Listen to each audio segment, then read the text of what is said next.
Selamat pagi sahabat Rumah Sakit Dr. Un Kandang Sapi Solo. Berjumpa lagi dengan Vika dalam acara Bincang-Bincang sama Doi edisi 3 Desember 2022.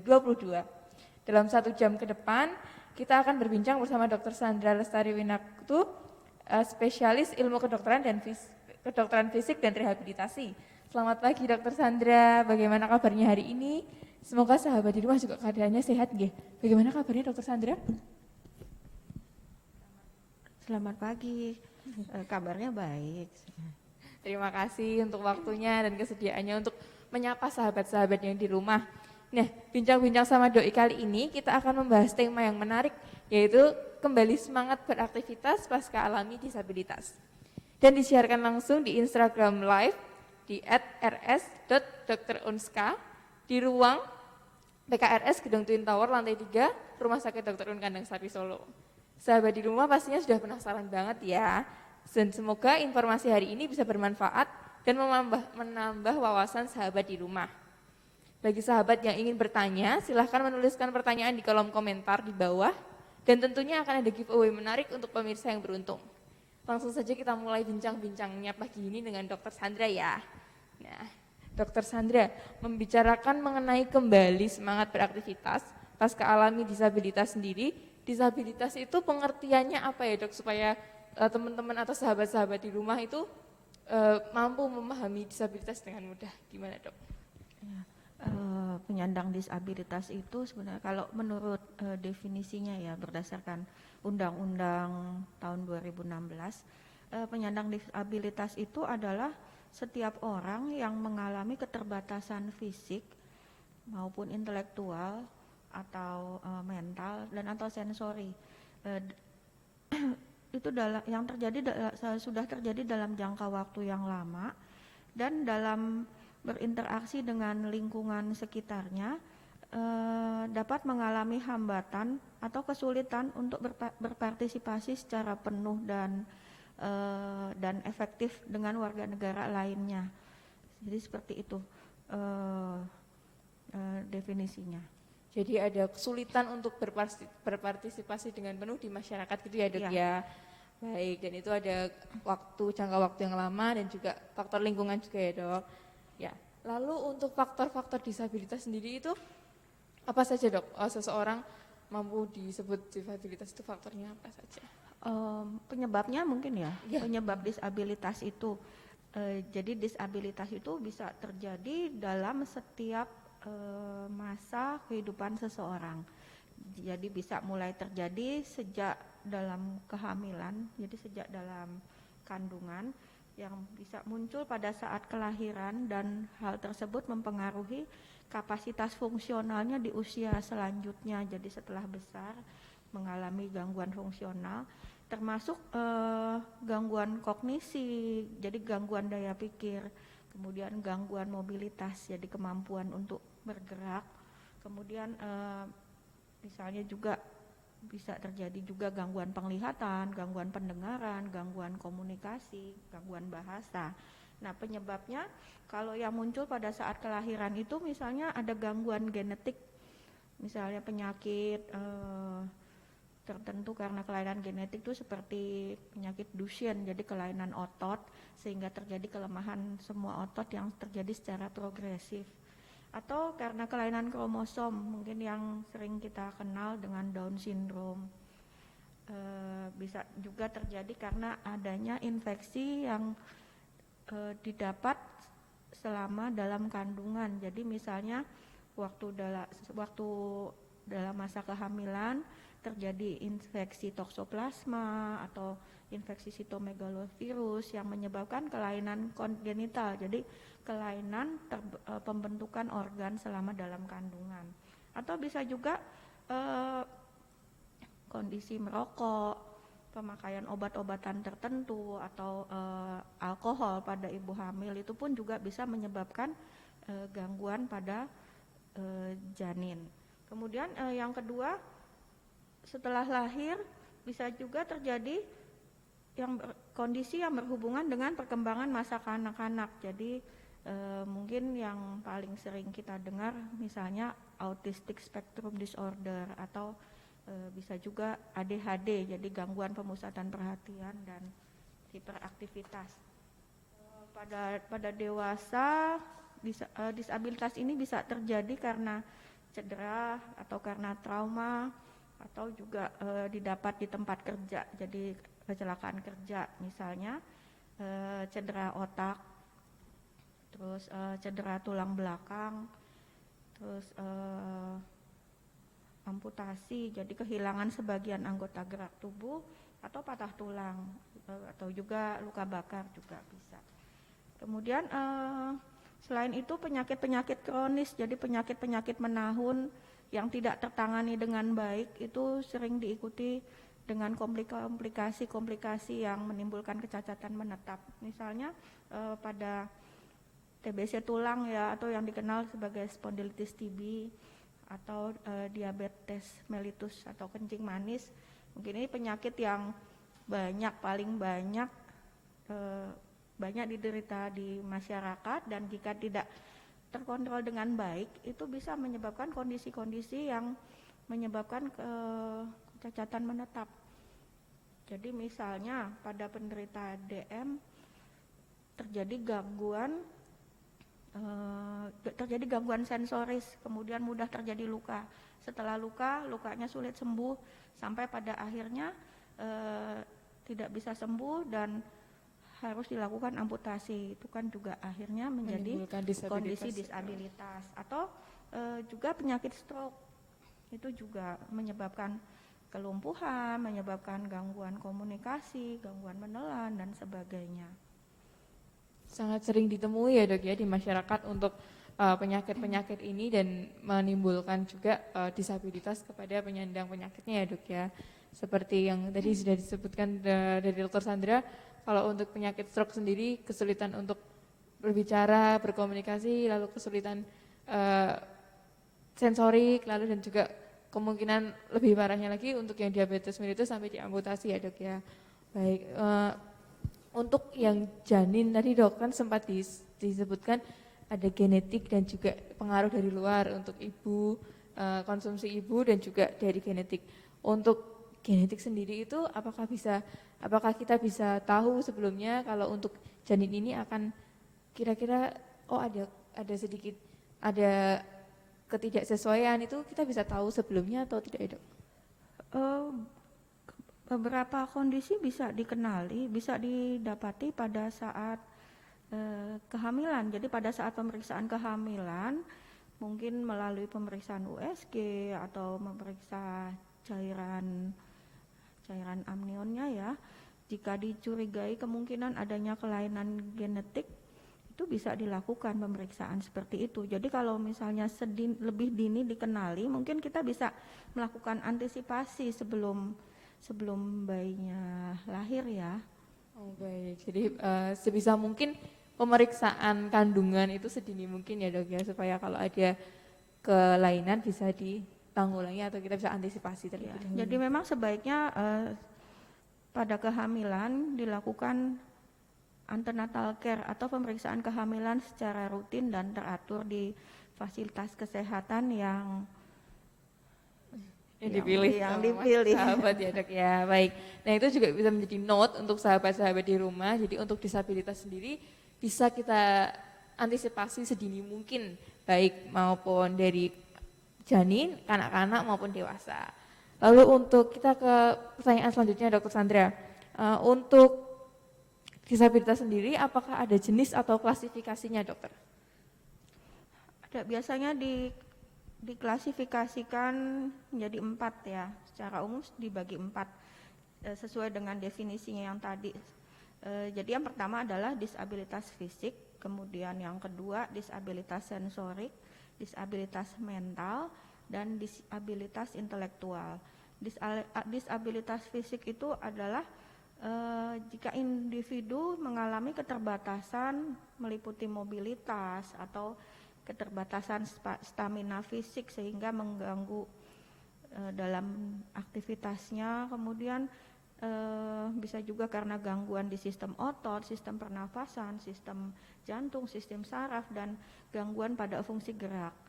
Kemudian untuk disabilitas sensorik mungkin ini misalnya gangguan yang dikenal sebagai tunawicara, tunarungu, tunanetra, jadi gangguan pada alat indera ya. Sedangkan untuk disabilitas mental mungkin ini disabilitas yang sering terabaikan atau sering tidak dikenal dengan baik di masyarakat ya, atau tidak disadari. Meliputi ODGJ, jadi orang dengan gangguan jiwa atau orang dengan masalah kejiwaan, yaitu individu-individu yang mengalami gangguan pada fungsi pikir, pada kontrol emosi, pada perilaku, sehingga ada keterbatasan dalam melaksanakan kegiatannya sehari-hari. Jadi baik di lingkungan rumah, dengan hubungannya dengan keluarga, dengan teman, maupun kalau bisa bekerja, seringkali menimbulkan gangguan dalam hubungan di tempat kerja dengan teman-teman sekerjanya. Kemudian satu lagi adalah disabilitas intelektual. Mungkin ini sering dikenal sebagai retardasi mental ya. Jadi adanya keterbatasan karena terjadinya gangguan pada fungsi kognitif. Jadi dengan tingkat kecerdasan yang di bawah rata-rata. Kemudian untuk anak sendiri ada klasifikasinya. Jadi mungkin sering dikenal dengan istilah anak dengan kebutuhan khusus. Nah, itu ada dibagi-bagi sebagai tunanetra, tunarungu, tunagrahita, yaitu dengan kecerdasan, gangguan tingkat kecerdasan. Kemudian tunalaras itu gangguan emosi dan perilaku. Saya juga baru dengar nih dok nih yang Tunalaras. barusan, iya. Kemudian autisme, ADD dan ADHD, kemudian gifted itu malah yang IQ-nya sangat tinggi, jadi mungkin punya kemampuan yang luar biasa, tapi kadang kemampuan yang luar biasanya ini tidak di semua bidang kehidupan, jadi dia hanya di satu sisi saja yang sangat menonjol, sehingga itu pun juga bisa mengalami hambatan dalam berinteraksi dengan lingkungannya, sehingga tidak bisa berpartisipasi secara penuh dengan orang lain. Atau anak-anak dengan lambat belajar, anak-anak dengan gangguan komunikasi, anak-anak dengan kesulitan belajar, dan tunaganda. Jadi tidak hanya jadi mengalami gangguan di beberapa aspek aspek ya dok ya. Lalu tadi juga sempat disinggung dari Dokter Sandra mengenai tentang disabilitas mental atau orang dengan masalah mental atau orang dengan gangguan jiwa. Nah ini juga mungkin yang saat ini sedang banyak digaungkan oleh anak-anak muda ya dok ya, tentang mental illness. Nah seperti itukah, tapi kita kan banyak nih ya dok ya untuk masyarakat sekarang yang suka self-diagnosis untuk terkait masalah mental. Nah ini menurut Dokter Sandra, apakah setiap orang yang merasa kecemasan itu kita harus konsultasi ke dokter, atau oh kayaknya saya ini deh, self-diagnosis itu bahaya nggak ya dok seperti itu? Ya, mendiagnosis diri sendiri berdasarkan pencarian dari media sosial itu sesuatu yang tidak dianjurkan ya, karena mungkin bisa berdampak negatif malah pada individu itu sendiri. Jadi sebaiknya kalau memang merasakan ada sesuatu ya dengan saya, kayaknya tidak ada sesuatu yang berbeda dengan saya, ya carilah pertolongan ke profesional yang terkait. Jadi jangan coba-coba mendiagnosis diri sendiri atau bahkan mendiagnosis orang lain dan mengobatinya sendiri. Jadi sebaiknya memang berkonsultasi ke psikolog atau ke psikiater jika sampai terjadi gangguan jiwa. Nah untuk gangguan jiwa sendiri ini dok, untuk gangguan mental atau gangguan jiwa itu apakah bisa mempengaruhi ke organ secara fisik kita dok? Maksudnya karena cemas atau karena takut itu sampai dadanya sakit atau sesak, itu bisa mempengaruhi tidak ya dok seperti itu? Iya itu pasti ada. Karena sistem tubuh kita ini tidak berjalan sendiri-sendiri. Jadi setiap organ tubuh ini akan berjalan dengan baik kalau fungsi-fungsi organ yang lainnya juga berjalan dengan baik. Artinya kalau ada gangguan di salah satu sistem tubuh kita, maka akan diikuti. Jadi mulanya seperti tubuh ini akan melakukan proses adaptasi. Tapi jika proses adaptasi itu gagal, maka akhirnya akan terjadi gangguan di sistem organ tubuh kita yang lain. Ya pasti ya itu ya Dok ya, sedikit banyak akan mempengaruhi ke organ-organ yang lain. Nah, jadi untuk sahabat-sahabat di rumah yang merasa ada sesuatu yang nggak beres nih, yang nggak beres di badannya atau yang nggak pas di pola berpikirnya atau tentang jiwanya, nah itu bisa konsultasi langsung dengan profesional dan supaya mendapatkan penanganan yang tepat ya tentunya Dok.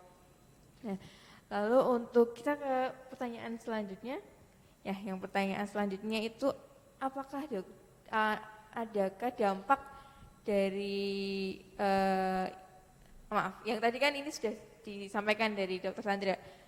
Lalu selanjutnya apa saja yang perlu kita siapkan untuk bisa kembali beraktivitas atau kembali ke dalam masyarakat pasca mengalami disabilitas, Dok? Setelah mengalami disabilitas, apa saja yang harus disiapkan? Yang pertama tentunya adalah bagaimana diri kita ini menerima kondisi disabilitas. Ya, proses itu harus dijalani dengan baik dan tuntas karena selama kita belum bisa menerima kondisi disabilitas ini, mungkin untuk fungsi kembali ke aktivitas itu akan mengalami kesulitan.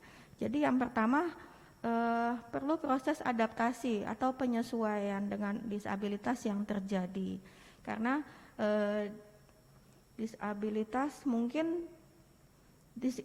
yang terjadi itu mungkin bisa kembali normal atau menetap atau menjadi lebih jelek. Nah, itu tergantung bagaimana kita harus beradaptasi.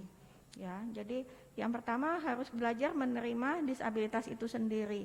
Fase awal mungkin ada rasa sedih, kemudian menolak kenyataan tersebut, atau kadang juga mengabaikan atau berusaha menekan perasaan itu, berusaha sendiri untuk menekan perasaan itu sendiri. Sebetulnya jadi perasaan yang kadang baik, kadang rasanya down itu sebetulnya normal ya. Jadi perasaan manusia itu seperti roller coaster, kadang di atas, kadang di bawah. Tapi kalau pada saat lagi posisi di atas rasanya tidak nyaman, rasanya sedang sedih, marah, itu suatu saat pasti akan reda, akan turun. Nah, jadi akhirnya kalau sudah mereda akan kembali menjadi suatu kondisi new normal ya. Jadi kita sudah bisa beradaptasi dengan kondisi yang kita alami. Kemudian yang kedua, setelah proses adaptasi dan menyesuaikan diri dengan kondisi disabilitas kita adalah menerima sebagai realitas yang baru. Jadi inilah saya saat ini seperti ini. Jadi misalnya pasca mengalami stroke kemudian terjadi kelemahan lengan dan kakinya yang satu sisi, tapi dengan berjalannya waktu ternyata kemudian bisa kondisinya mulai pulih, mulai bisa berjalan, mulai bisa beraktivitas sendiri, walaupun mungkin tidak sesempurna dibandingkan sebelumnya. Sakit, tapi itu adalah suatu realitas baru yang memang harus diterima sebagai bagian dari hari ini ya. Jadi mungkin ya selalu berusaha untuk bahagia, karena bahagia itu adalah pilihan. Ya, bahagia walaupun mungkin tubuh ini sudah tidak seperti dulu, sudah tidak sesempurna seperti dulu. Dan jangan fokus atau jangan tenggelam dengan apa yang kita nggak bisa. Apa kurangnya? Kok tangannya nggak bisa nih, nggak bisa. Padahal tangan ada dua, ada kiri kanan, masih bisa berfungsi. Jadi fokuslah dengan apa yang bisa kita lakukan, bukannya yang hanya tenggelam meratapi kok tangan saya sekarang nggak bisa lagi. Padahal masih bisa melakukan kegiatan secara mandiri sebenarnya semuanya. Kemudian yang ketiga, mencari cara bagaimana meminimalkan dampak akibat disabilitas yang dialami. Jadi termasuk pemakaian alat-alat bantu jika diperlukan. Jadi kan seringkali orang suka malu untuk memakai alat bantu. Ada yang malu kalau harus pakai tongkat, atau misalnya terjadi amputasi, jadi kehilangan anggota tubuhnya sebagian, kemudian tidak mau memakai kaki palsu seperti itu. Padahal hal-hal tersebut mungkin bisa membantu dalam aktivitasnya sehari-hari, dalam kegiatannya berinteraksi di masyarakat. Jadi mungkin stigma-stigma bahwa jadi orang cacat, jadi orang yang nggak mampu lagi, itu yang harus dilawan ya. Tentunya juga mungkin tidak bisa sendiri, tidak bisa individu itu sendiri, tapi juga butuh bantuan dari keluarga, dari masyarakat. Nah, berarti kita juga harus menanamkan juga di dalam masyarakat bahwa teman-teman kita atau saudara-saudara kita yang berkekurangan itu tidak boleh dijudge gitu ya, Dok ya. Maksudnya supaya kita bantu juga supaya mampu menerima dirinya yang baru. Lalu tadi juga sempat disebutkan sama Dr. Sandra, kita harus mencoba untuk bahagia atau menerima keadaan ini. Berarti juga untuk perasaan bahagia dan juga perasaan menerima diri sendiri ini berpengaruh juga ya, Dok ya, untuk perkembangan ke depannya.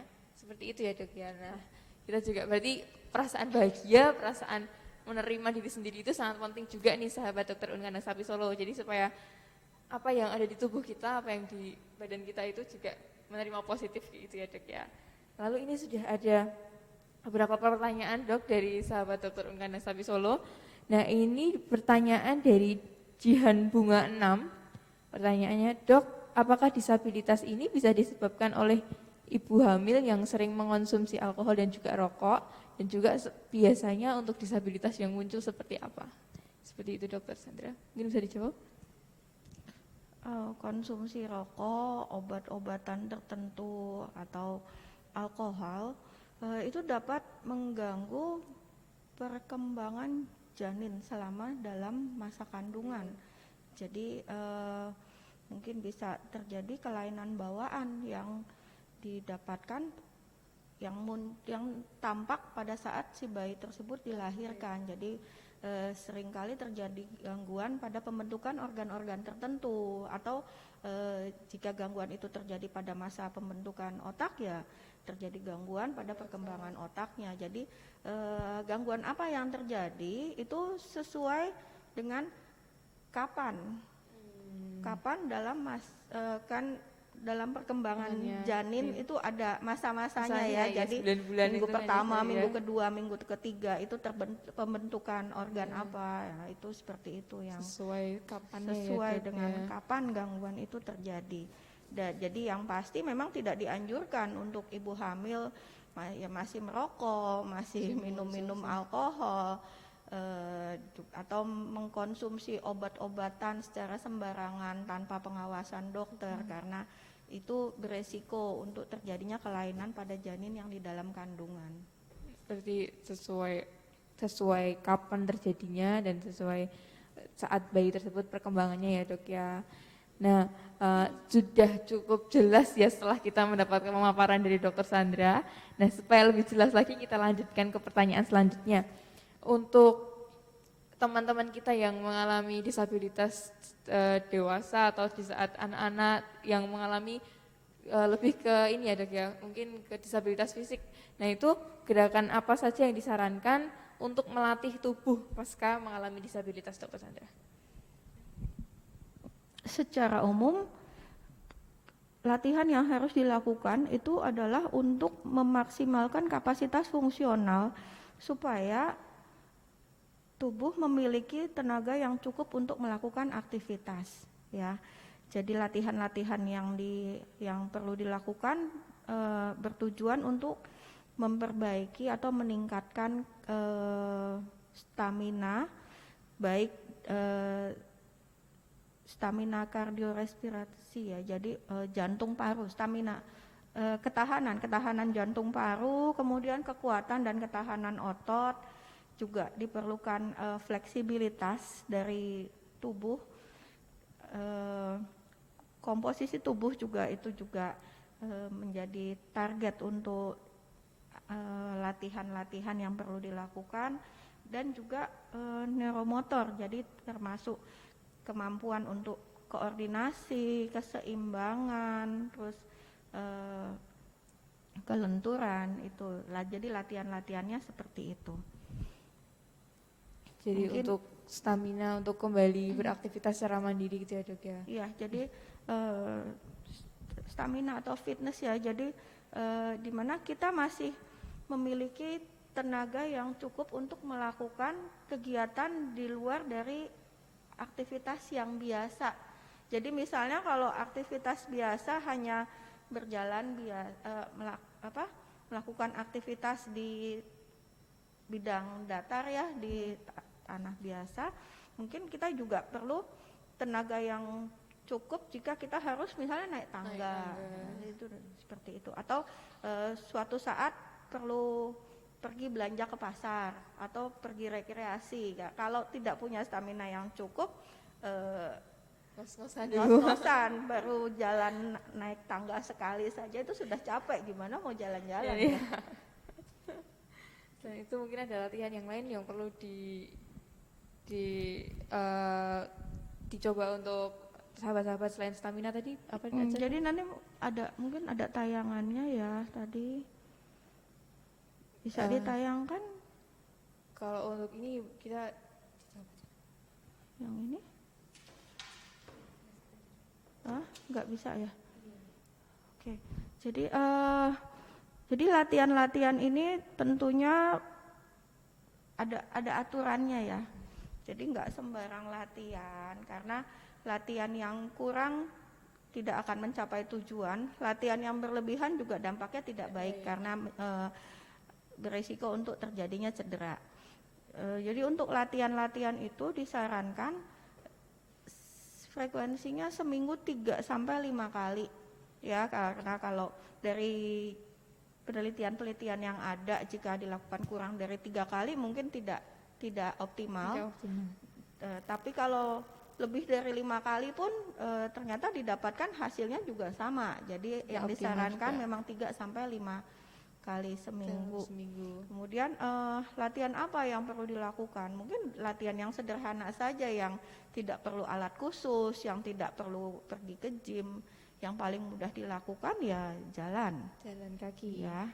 Itu mungkin kalau jalan. Kemudian jalan seperti apa, berapa lama?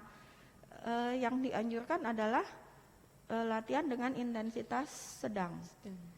Intensitas sedang itu mungkin kalau secara hitungan ada ya, dihitung berdasarkan denyut nadi dan sebagainya. Cuma kalau untuk pelaksanaannya sehari-hari mungkin yang mudah patokannya gini, intensitas sedang itu, latihan jalan dengan intensitas sedang itu adalah kalau pada waktu kita berjalan masih bisa untuk ngobrol. Tapi tidak terengah-engah gitu ya dok ya. Tapi kalau untuk nyanyi nggak bisa lagi, ya terengah-engah kalau untuk nyanyi. Ya itu, jadi kira-kira seperti itu kalau untuk praktisnya ya. Nih, mungkin sahabat di rumah juga bisa mencoba untuk latihan berjalan, tapi masih bisa digunakan untuk ngobrol ya dok ya. Itu yang dimaksud dengan intensitas sedang. Ya, kemudian tadi juga ada fleksibilitas ya. Jadi fleksibilitas itu juga perlu dilatih. Karena mungkin orang-orang yang mengalami disabilitas cenderung untuk takut bergerak atau malas bergerak. Jadi akhirnya akan diikuti jadi kondisi inaktivitas. Nah, pada kondisi inaktivitas maka otot sendi itu juga cenderung menjadi kaku. Jika kelenturan tubuh ini kurang baik dalam melakukan gerak juga akan tidak maksimal dan beresiko untuk cedera. Jadi gampang keseleo, gampang untuk kecetit. Gitu. Jadi latihan-latihan fleksibilitas itu juga tetap harus dilakukan setiap kali kita melakukan latihan. Jadi biasanya dilakukan sebelum latihan inti, ya itu latihan peregangan dulu, dan sesudah selesai latihan juga dilakukan peregangan lagi.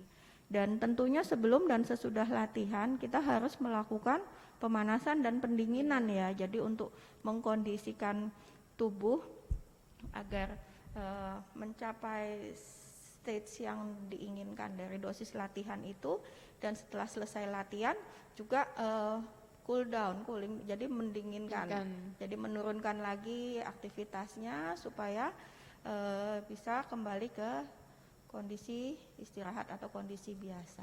Mengurangi kemungkinan adanya tadi ya dok ya apa kecetit atau keceklik tadi itu ya dok. Iya, untuk jadi pemanasan cedera ya, tubuhnya. mengurangi kemungkinan cedera atau kelelahan seperti itu.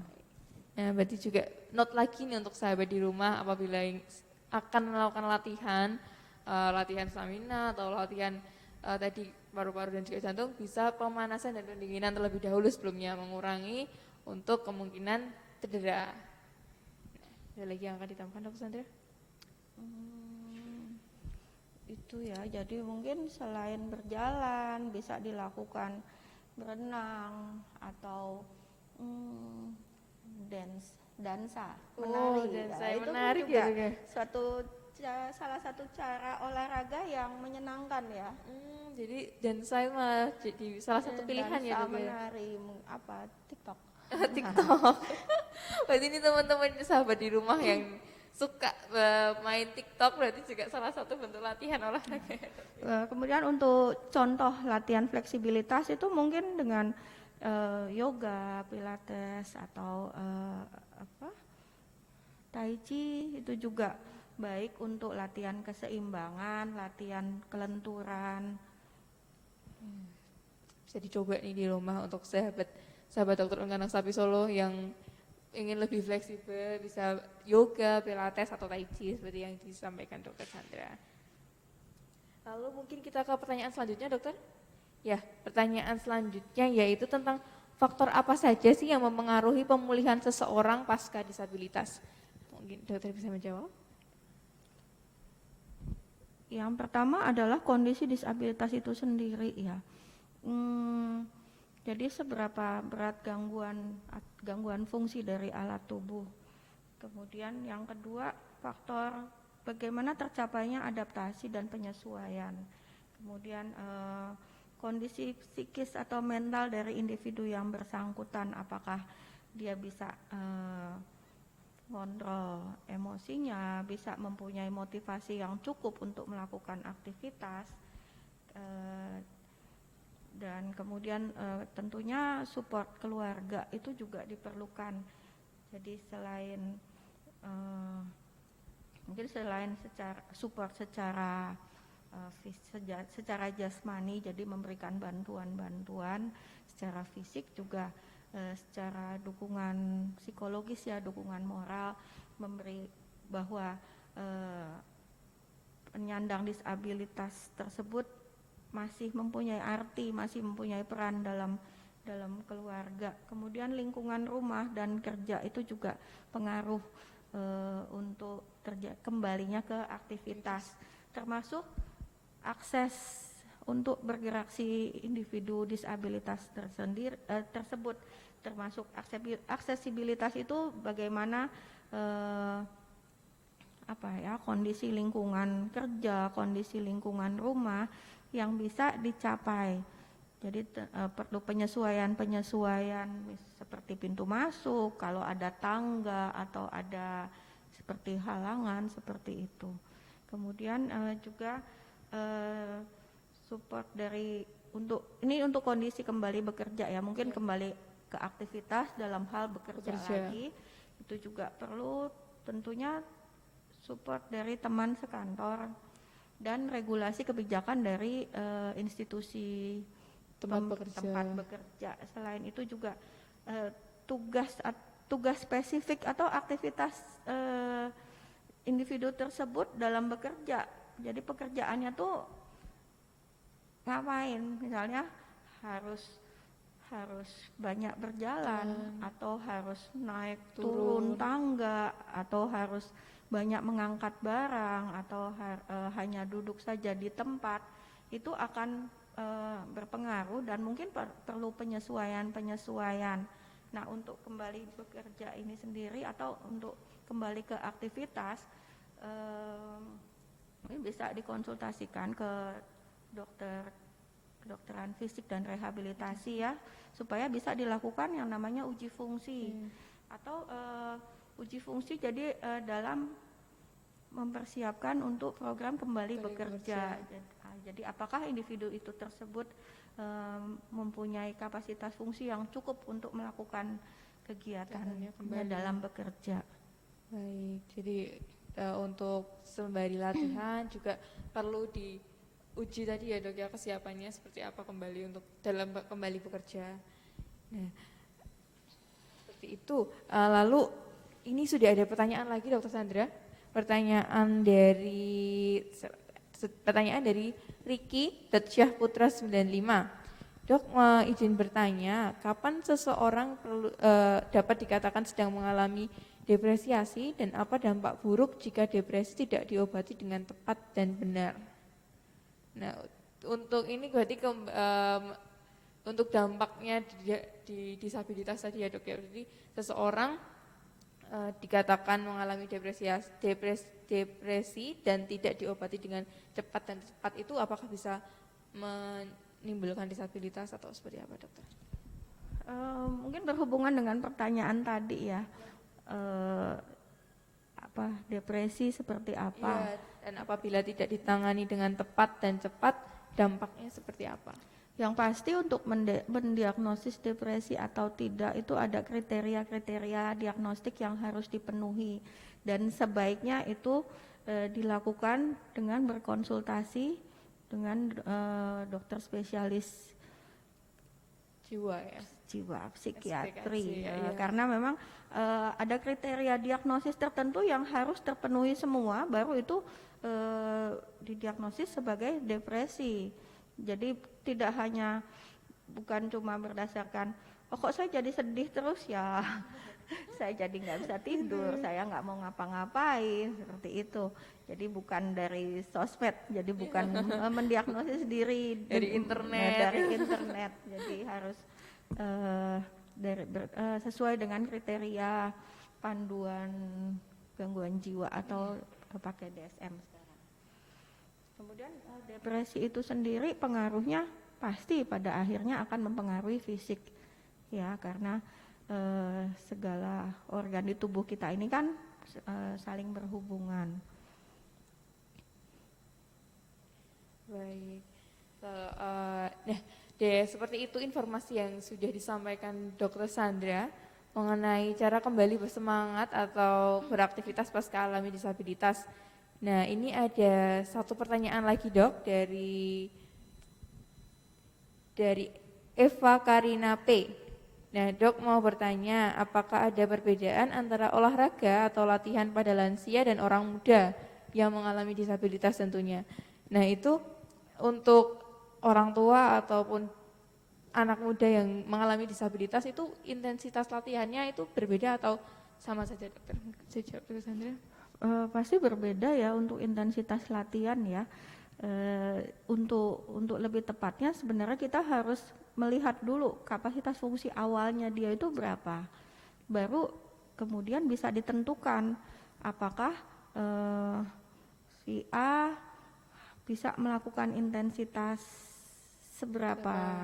Nanti ada nilai-nilainya. Jadi ada nilai-nilainya. Secara umum memang yang dianjurkan untuk orang tua dulu ya. Kalau untuk orang tua secara umum, untuk orang tua dengan kondisi fisik yang cukup baik, yang mampu melakukan aktivitas sehari-hari, mampu melakukan mobilitas secara mandiri, untuk mempertahankan kebugaran fisiknya itu dianjurkan ya sekitar intensitas sedang. Ya. Kemudian kalau untuk mengenai anak muda yang mengalami disabilitas tentunya sesuai dengan kapasitas fungsinya dia pada saat mengalami disabilitas awal itu. Jadi pada saat dia akan memulai exercise atau latihan itu juga akan dianalisa dulu latihan seperti apa yang mampu dilakukan, karena kita tahu seringkali jika seseorang mengalami disabilitas itu mereka akan cenderung juga inaktivitas ya. Jadi tidak mau bergerak, nggak mau ngapa-ngapain, membatasi kegiatannya, bahkan mungkin sampai menarik diri dari lingkungan sosial. Atau mungkin juga karena nggak mau gerak tapi makannya tetap banyak, malah terjadi obesitas. Atau pada kondisi kronis yang sudah cukup lama terjadi sebaliknya, jadi terjadi pengurangan massa-massa otot. Nah mungkin kalau untuk kondisi seperti itu tidak bisa disamaratakan, harus tetap dikaji dulu kapasitas fungsional yang mampu dilakukan sebelum menentukan intensitas latihannya. Jangankan yang muda dan yang tua ya dok ya, untuk sama-sama muda saja kemungkinan perbedaan exercise-nya juga ada ya dok ya. Nah itu tadi yang semua yang sudah dijelaskan dokter Sandra, cukup jelas atau sangat jelas ya sahabat di rumah. Nah bagi sahabat yang hendak periksa ke Rumah Sakit Dr. Un Kandang Sapi Solo, nggak usah khawatir ya, karena Dr. Un tetap aman. Dan bagi sahabat di rumah bisa melakukan pendaftaran secara online dengan menggunakan aplikasi Dr. Unska Mobile. Selain itu, Dr. Unska Mobile juga dilengkapi fitur kotak saran, pengumpulan redeem point, serta pengecekan hasil laboratorium dan radiologi. Pendaftaran jadi lebih mudah dan dapat diakses di mana saja. Pendaftaran menggunakan Dr. Unska Mobile berlaku dari H-7 sampai kurang dari 2 jam sebelum klinik ditutup. Jadi yuk download dan juga update aplikasi Dr. Unska Mobile kamu. Nah, yang selanjutnya juga yang hendak konsultasi dengan Dr. Sandra tentunya itu bisa banget. Dr. Sandra praktik di klinik rehabilitasi medik Rumah Sakit Dr. Un Kandang Sapi Solo. Dan jadwal praktik beliau bisa dilihat juga melalui aplikasi Dr. Unska Mobile. Dan untuk memfasilitasi pasien yang hendak mengikuti pemulihan pasca stroke juga bisa bergabung dengan Klub Senam Sehat Sejahtera Rumah Sakit Dr. Un Kandang Sapi Solo atau S3DOI setiap hari Selasa pukul 1 siang di area Gimnasium Instalasi Rehabilitasi Medik Rumah Sakit Dr. Un Kandang Sapi Solo. Nah nanti kalau umpama ada saudara atau ada rekan atau ada keluarga yang pasca stroke, nah itu bisa ikut dengan Klub Senam S3DOI. Nanti kita bisa bareng-bareng senam bersama, sharing dan juga saling menguatkan seperti yang disampaikan Dr. Sandra tadi. Nah juga ada berbagai layanan rehabilitasi medik seperti fisioterapi, okupasi terapi, terapi bicara dan juga rehabilitasi anak. Lalu menginformasikan juga tersedia menu-menu kekinian di cafe diet. Ya bagi sahabat yang hendak menikmati makanan lezat dan juga sehat seperti fish and chip, rosemary chicken dan juga aneka jus. Tersedia pula menu-menu catering yang bisa dimasak sesuai pesanan dan kebutuhan, seperti rendah atau bebas gula, bebas kolesterol ataupun rendah garam. Tentunya proses persiapan menu ini berada di bawah supervisi ahli gizi rumah sakit ya. Dan untuk informasi lebih lanjut bisa melakukan pemesanan langsung dengan menghubungi nomor cafe diet yang tertera di layar. Nah, Dr. Sandra, terima kasih sekali untuk waktunya dan kesediaannya untuk berbincang-bincang sama doi, dan tidak terasa waktu perjumpaan kita dengan sahabat di rumah sudah hampir habis. Terima kasih sekali untuk edukasi dan juga informasi yang diberikan. Dan mungkin sebagai penutup ada take home message atau yang ingin disampaikan kepada sahabat di rumah, Dr. Sandra? Hubungan dengan disabilitas ini, setiap langkah kecil itu adalah suatu kemajuan yang besar. Jadi pada saatnya kita akan sampai di titik tersebut. Jadi jangan merasa kecil hati kalau kelihatannya tidak ada perubahan. Ya udah latihan, udah minum obat semua dengan rajinnya, tapi kok baru segini ya, padahal sebetulnya sudah ada yang berubah. Cuma sedikit saja perubahan yang kecil itu adalah suatu langkah ke depan ya. Jadi mungkin itu yang mesti diingat untuk setiap dari kita ya. Wah, luar biasa sekali ya take home message yang disampaikan oleh Dr. Sandra. Dan juga terima kasih sekali untuk sahabat yang sudah setia mengikuti bincang-bincang sama doi pada hari ini. Dan pemenang giveaway akan diumumkan besok melalui postingan IGTV. Jadi stay tune di Instagram @rs.drunska ya. Selamat melanjutkan aktivitas dan selamat berakhir pekan bagi sahabat sekalian. Jangan lupa tetap mematuhi protokol kesehatan, menjaga kebersihan dan juga selalu menjaga kesehatan karena pandemi COVID-19 belum berakhir. Dan juga ada sedikit tambahan bahwa Rumah Sakit Dr. Un Kandang Sapi Solo sekarang mengadakan vaksinasi booster Yang kedua, bagi lansia di atas 60 tahun dan juga bagi tenaga kesehatan. Diadakan pula vaksinasi pertama, kedua, dan booster yang pertama bagi usia di atas 19 tahun. Sampai jumpa di acara bincang-bincang doi selanjutnya. Terima kasih.